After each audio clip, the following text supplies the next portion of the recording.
नमस्कार दोस्तों, क्या आप जानते हैं एक ऐसा राजा जो खुद को भगवान समझ बैठा था।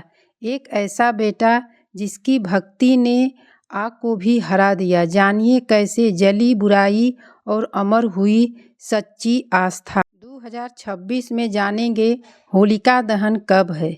शुभ और अशुभ कारण को भी हम आज जानेंगे। भद्रकाल में पूजा करें कि नहीं करें, इसके साथ कुछ टिप्स भी हम जानेंगे।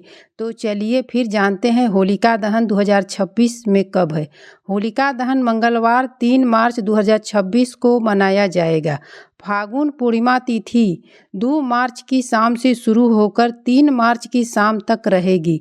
होलिका दहन इसी पूर्णिमा की रात को होता है। शुभ समय मुहूर्त लगभग शाम 6:22 से रात 8:50 बजे तक रहेगा। शुभ और अशुभ होने के कारण। शुभ कारण होलिका दहन बुराई पर अच्छाई की विजय का प्रतीक है। यह पर्व बुराई को जलाकर शांत सकारात्मक ऊर्जा को बढ़ावा देता है। होलिका की अग्नि में प्रार्थना करने से सुख शांति और समृद्धि आती है, ऐसा माना जाता है। अशुभ कारण चंद्र ग्रहण इसी दिन हो रहा है, जिसे पूजा समय ध्यान से रखना जरूरी है। पूजा ग्रहण काल में नहीं करनी चाहिए। भद्रकाल जैसी कुछ अशुभ समयावधियां होती हैं जिसमें धार्मिक कर्म करना उचित नहीं माना जाता। इसीलिए ज्योतिष के हिसाब से शुभ समय का इंतजार किया जाता है। 5 मिनट की कहानी। बुराई पर अच्छाई की जीत। बहुत समय पहले की बात है। राजा हिरण्यकशिपु बहुत शक्तिशाली और अहंकारी था।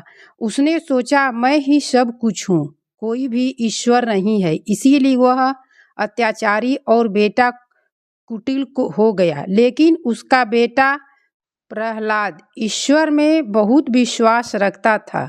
वह हर समय भगवान की भक्ति करता और सत्य की ओर चलता। यह बात हिरण्यकशिपु को बिल्कुल पसंद नहीं थी। उसे गुस्सा आया और उसने अपने भाई होलिका से कहा कि प्रहलाद को आग में डाल दो। होलिका के पास एक वरदान था, वह आग में नहीं जलती। सो होलिका प्रहलाद को गोद में लेकर आग के बीच खड़ी हो गई। लेकिन ईश्वर की शक्ति बड़ी थी। प्रहलाद सुरक्षित रहा और होलिका खुद आग में जल गई। तभी से यह पर्व मनाया जाता है। बुराई होलिका पर अच्छाई प्रहलाद की विजय के रूप में। वजह है कि लोग होलिका दहन की अग्नि जलाते हैं और बुराइयों को जीवन से दूर करने की प्रार्थना करते हैं। छोटे छोटे उपयोगी टिप्स।